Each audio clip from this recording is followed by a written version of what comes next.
Guys, what's up? It's Nicole, and today I am going to give you 6 tips on how to get a good night's sleep and wake up feeling fresh.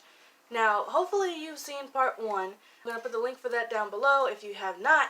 I got that one out a little bit late, and the video was really long, so I cut it in half so that you guys won't be staring at a screen for 20 minutes.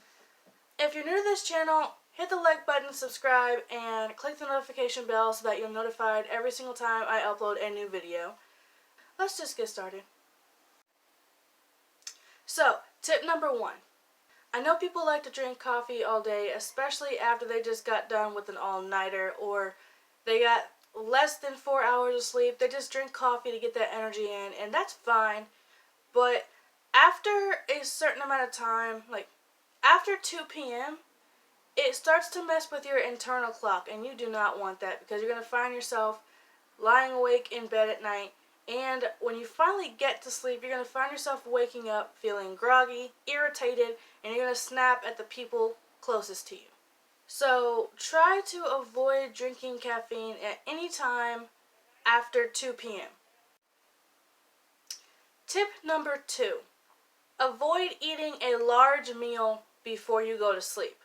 Now, I've seen people do this, and I myself have probably done this in the past, where you eat dinner and then you go to sleep, or you eat lunch and then you take a nap. It takes a huge amount of energy for our body to process food as the blood flow goes to our digestive system instead of our brain. Since the brain is the part of our body that controls the sleep process, a lack of blood means less energy needed to help us sleep.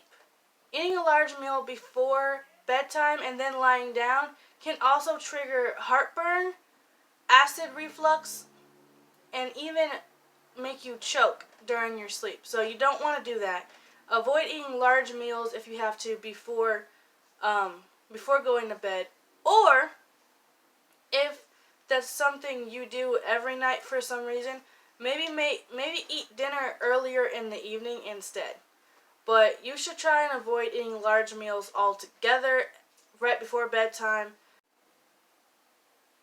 Tip number 3, avoid watching TV right before bed. Now, this is going to be hard for a lot of you because you're used to staying up all night and binge watching Netflix or Disney Plus. And you're going to want to stop doing that. Like, you might be getting some sleep, and that's normal, but you're still waking up feeling groggy. You don't want to wake up. And so my advice to you is to just stop, because your TV emits lights that's going to affect your REM sleep. If you want to binge watch Netflix or Disney Plus, try and set together a time frame to where you can start and end before at least 2 to 3 hours before you have to go to bed, so that your internal clock can reset. Because you don't want to end up messing up the way you sleep, because you're still going to wake up feeling groggy, and none of these tips are going to help you if you don't follow most of them at least. So turn off the TV before it's bedtime, at least 2 hours before. And that also counts for your phones. So don't think that you can turn off your TV and then turn on your phone and lay in bed and binge watch Netflix. It's still the same thing. It's still the same light that's going to affect your REM sleep, and you don't want that. Also, be sure to avoid watching very intense, drama-packed TV shows and movies right before bed. Because even though these are exciting for you, they cause you stress, whether you know it or not. And stress hugely affects the way that we sleep. So avoid that altogether, at least up to 2 to 3 hours before bed. Tip number 4, avoid exercising 2 hours before bed. A lot of you probably exercise as a part of your daily routine, whether that's just going places every day or going to the gym every day. And that's good. I'm not telling you not to do that. I'm telling you not to do it right before bed, because exercising too close to bedtime doesn't give your body enough time to rid itself of the cortisol that it built up while you were exercising. So if you need to exercise, in the evening, if that's something that you do, then I recommend trying to make sure it's before you go to sleep.